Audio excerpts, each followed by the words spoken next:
Hello and welcome to Janome Stitch Club UK for February 2023. Goodness me.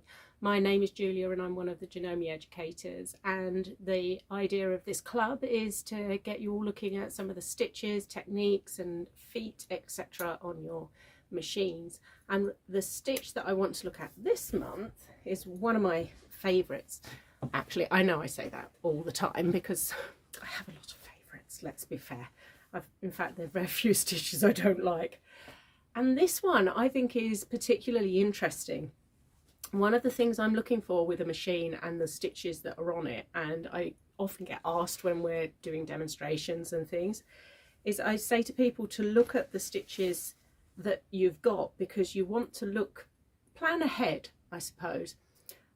I love hand stitching personally. I embroider, I hand quilt as well. I like all kinds of stuff, and what I'm looking for with my machines is something that's going to help me, because I know already, and I know this because of my mum who suffers from arthritis. I can already feel that my hands are finding certain things harder to do, and I can sew for less time by hand than I used to be able to. So I'm always looking for those stitches that I think can help you to replace those sorts of techniques that perhaps are harder to do, or perhaps you want to do them more quickly. So the hand look quilt stitch is a particularly good one, I think, to have a look at. And this is the one I'm talking about that gives you that effect. And it's actually a really easy technique to do, but there are just certain things that you need to know. Okay, and we're going to take a look at it on the Atelier, and I will also put the settings up for the 5270 and those sorts of machines. If you've got the stitch, I'll show you the stitches, what to look for.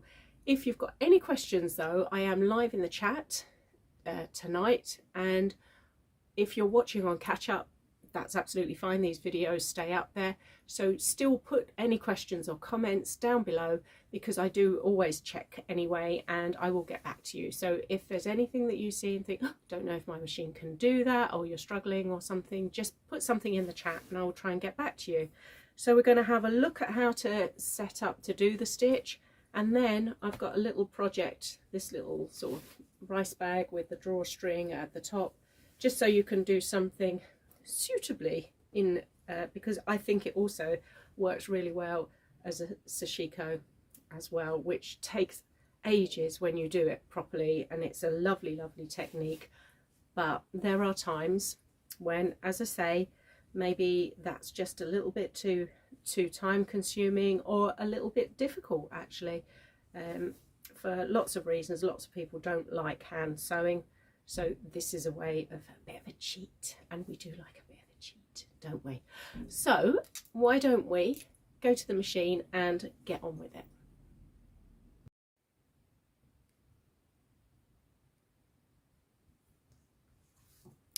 Right, now let's have a little look at the stitches on the screen and what they're going to look like, what we're actually looking for. I'm going to go into Quilt. Now, these are the ones we're looking for. Okay, ones like this, where you've got the 3 stitches. So basically that's a triple stitch, which is the forwards, backwards, forwards one. And then there's a gap with just a single stitch here. Okay, and they're known as a sculpture stitch, but they do also, depending on what threads you're using, they do give you that hand look, quilt look. So have a little look on your machine, and each machine will be different. You will, if you've got sort of 30 stitches or more, you will probably have this one and this one, I should imagine. If you've got more stitches than that, keep looking through, because on this one, for example, and I've also got here the M200, and it's definitely on there.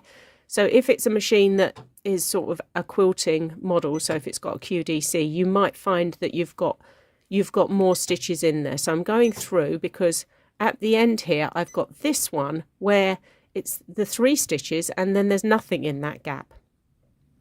Okay, and this is actually the hand look stitch. So the other way, if you're on an Atelier 7 or a 9 or a 9450, anything with the little t-shirt for applications, you will also find this if I go in here and I go onto my quilting stitches. Can you see here I've got hand look quilting stitches, and it is in here as well. Okay, so you've got two options on some machines for actually getting to it. So let's just go back to where we were in quilting, just to show you that again. So I'm in quilting, okay, and I'm going to go stitch 54 because I know it's at the end, and it's here, this one.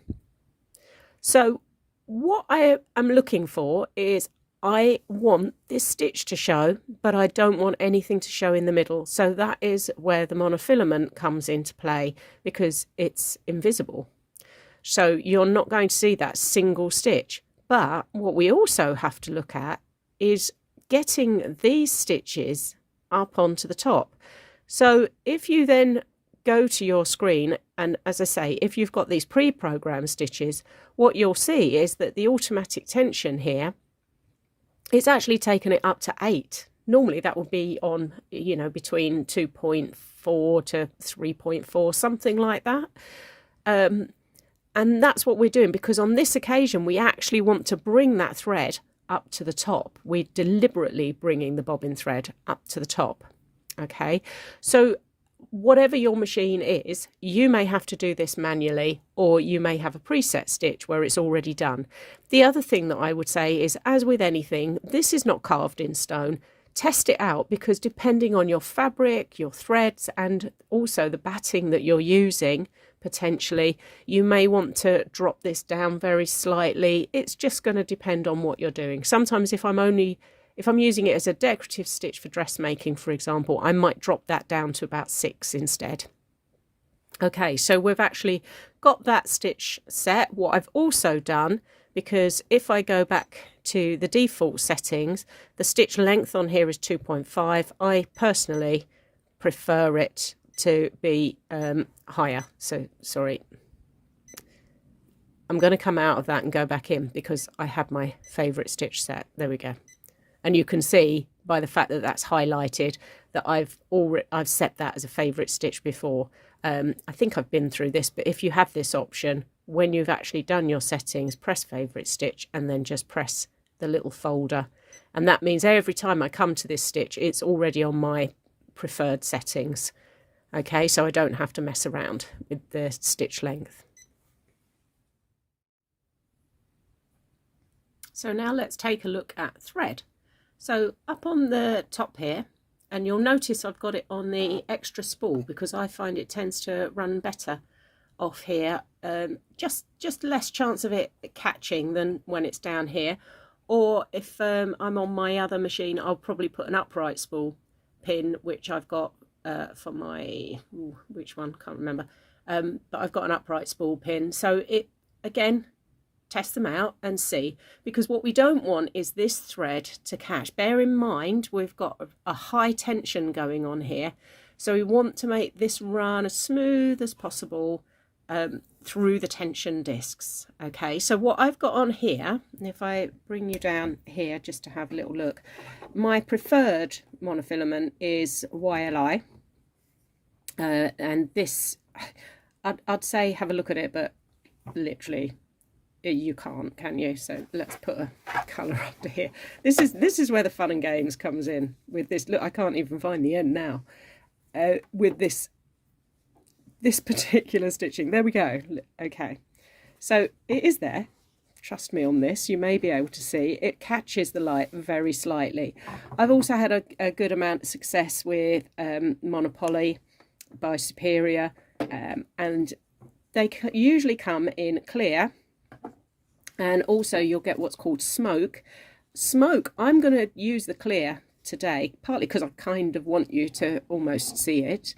But if I'm working on a darker fabric, I do tend to use the smoke rather than this, because I find sometimes this will show more, partly because it's catching the light more than the smoke. So a darker colour, I find that very often the smoke is the better colour. to go with. And as you can see, they have a bit of a mind of their own. So I generally keep mine just in like little plastic bags just to keep them contained, because otherwise you just end up with thread everywhere basically. So let's get those out of the way. So part of the fun and games, and I'm going to bring it closer because, as I said, we can barely see this, can we? I'm already threaded up. Just take care when you're going through your threading process. Make sure that it's in the top. If I bring you up, make sure that you're going through here and it catches in your actual hook race as you go down. And then do not use your needle threader. Okay, it won't work. So I'm sorry, but it is glasses, magnifying glass, whatever it takes. It's not the easiest thing to thread. So the one thing I will say is always make sure when you have threaded it that you bring out a good amount of thread so that you don't have to keep threading with that. And one thing I don't do when I'm doing this process is I do not use my thread cutter, because I want those nice long threads all the time so that I'm not going to lose it. Because look, how can you see how curly that is? It's so, as it's coming off the spool, it's very curly and a bit tricky to wrangle sometimes. Okay, so in the bobbin I've just got my regular thread. That is the colour I want on the top. Okay, and I'm going for a Sashiko look, so here we go. I've got white in there. And you can use whatever colour you like for this effect, but the navy or the white on navy or the white on blue does look really effective. So I'm just going to bring you up a little bit. There we go, so that I can see what's going on. So like I say, I've got a long tail here. I've got all my settings done, and I'm going to drop my press foot and put my needle down and then start stitching. So I've taken my stitch length up to 4, like I said, which is not the default setting on here, and I have got 2 layers of fabric plus the batting in the middle. I think it was the sticky one, not the sticky one, but the iron-on one. So you can do this process with your walking foot. I'm not today, partly because I want you to really see exactly what I'm doing. But if I'm on a quilt, then I would usually be using my walking foot. Okay, so let's have a look. So as I say, I'm not going to use my thread cutter because I want to give myself a decent tail. So let's just have a look. And how lovely does that look? So what you don't get is, if we look at the back, it's not bad, because when you're doing, and if you are doing a quilt, and if you are a hand quilter, you will immediately say, oh, the back doesn't look the same. And I know that, and I am a hand quilter. But if you're using a cream backing, for example, that's not bad. That's not bad. And if you've got quite a busy backing on your quilt as well, it probably wouldn't notice. And as I said before at the very beginning, this is one of those techniques where I am aware that the hand quilting is becoming harder on my actual hands. So this stitch for me just means that I can get a look that I want potentially going forward if I can't actually use my hands in the same way. So I think that's a win for everybody, isn't it? One thing also to notice is, can you see at the beginning, the first stitch doesn't really, it doesn't get into its zone until the second stitch.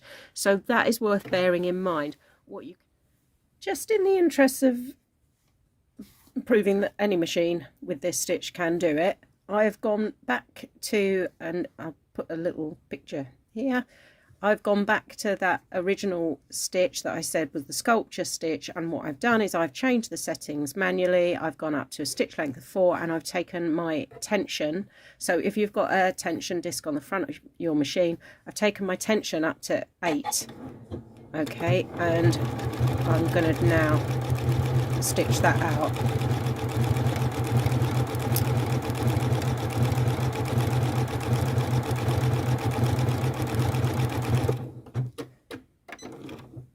So as I say, I just wanted to, let's bring that out. So look, there's the stitch there, and hang on, let's get the two together. There we go.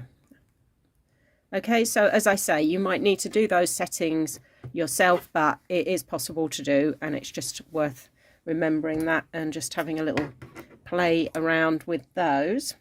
So having got our stitch set up, what I then wanted to look at was actually doing some sort of quilting patterns, because this is where this can look lovely. And again, it's another one of those where, as I say, you're looking at a technique that would generally be done by hand, but we're trying to sort of work out a way of doing it. So I'm bearing in mind, you notice I started just before I came in, and actually to do these sort of patterns when I'm doing quilting or whatever, I just have shapes, okay, and they're very basic shapes, so I will just draw around them to give myself, because that's going to give me a nice clean run. So I will go around one side first, and then I can come back and go around the other side. Don't give yourself anything too complicated, because it will be quite difficult to stick with it. And I am keeping my speed relatively low. I've got it on the midpoint, because we don't want to put undue strain. It's already on a high tension, so we want to be a little bit careful about putting any more strain on that top thread that's coming through, and that is why those cheaper polyester threads don't tend to work. So if you're running out of curve, as with everything, stitch it, lift and turn, and try and move on the in-between stitch that you know is not actually going to be a stitch. So I'm going to see how close I can get. Look, so I am just going to do one stitch at a time. There we go, back and forward, so that as I come into that corner, my next stitch is going to be the single stitch, and then oops, there we go, I'm going to twist it round so that I'm going to start off now with that whole stitch. The point when you're doing sashiko by hand is to try and get those junctions and intersections as clean as possible. Obviously we're not going to be able to do that in quite the same level, but as I said, it's a technique that we're looking at for something to speed up a process. And I think, you know, some of these techniques, they're lovely, but then, you know, would you necessarily want to do that on a dress or a jacket? Or you just might want something a little bit quicker, especially if you're going for a very full effect, because those techniques do take a lot of man hours, as we well know. So as I'm coming to the end, don't forget you've got your lock off. Okay, but as I said, I'm not going to cut it, I'm going to bring it out. So how lovely does that look? And what a nice effect. The little bag that I've made, we're going to do that. So I'm just going to run round, because I think it's nice to have a few little ideas of how to actually use this. So again, I've used one of my quilting piecing templates here, just to do this diamond pattern, which is another favourite of mine, especially for borders, because again, these are so easy to just go along, you know, in one direction. It's straight stitching, so with a walking foot they work really, really well, and you can do them whatever size you like. So as I come into that point, again, single stitch. Now I'm going to do 1, 2, and it's walking forwards and backwards, and then it's going backwards again, forwards. So I know that the next stitch is going to be my single stitch, so I can then lift and turn and then start off again.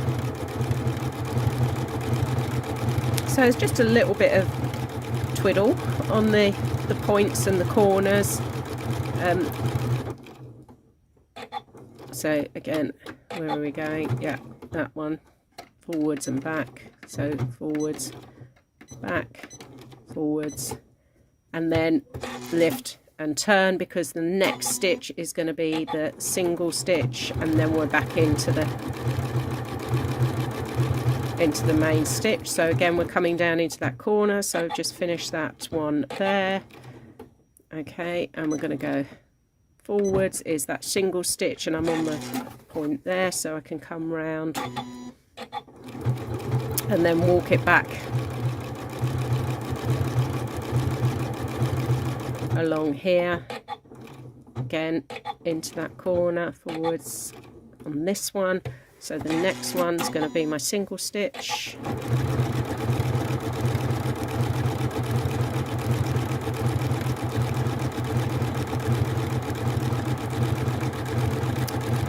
and down into the corner, so forwards, back, forwards, forwards is that single stitch, and then that last little bit just to finish off.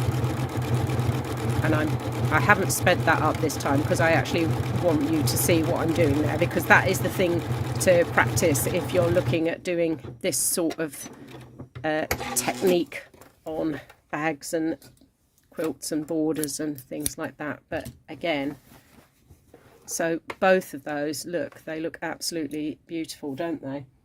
So on my project that I did today for you, I've just done a very simple rice bag pattern. It's a very traditional little drawstring bag, and I've actually done a shell design on here, so just to sort of show.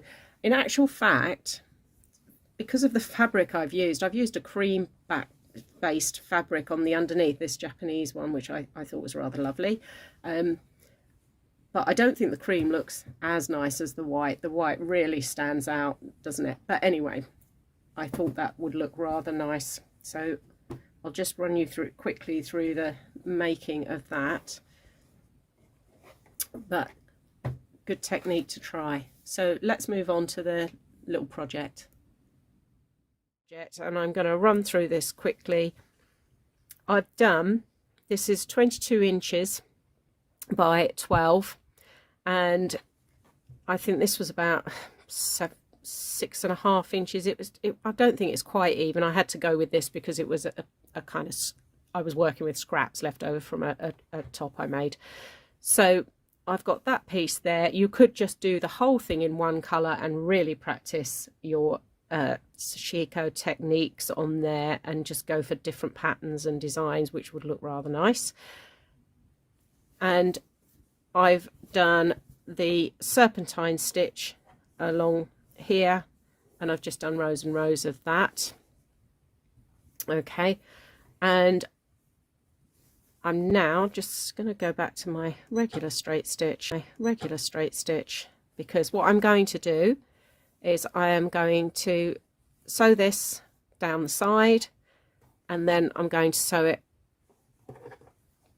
Once I've sewn it down the side, I'm then going to sew across the bottom, but I'm going to put this in the center. Usually I would do things like this in two pieces, so I've got side seams, but because I was doing this technique, I've tried to keep it all in one piece. It just makes your life a lot easier. Okay, so I'm just going to do that seam and then set that in the middle so that we can then box the bottom.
So as I'm coming to the end here, because remember that first stitch doesn't show, what I'm going to do is continue on over that first stitch, and that should fill the gap.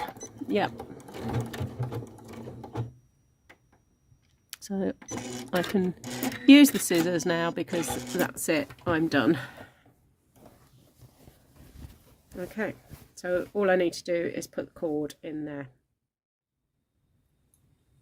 So the last thing to do is to put your drawstrings through, and you need to go all the way from one side to the other with one, and then the other side all the way around and back, so that when you pull the two of them together it draws up like so.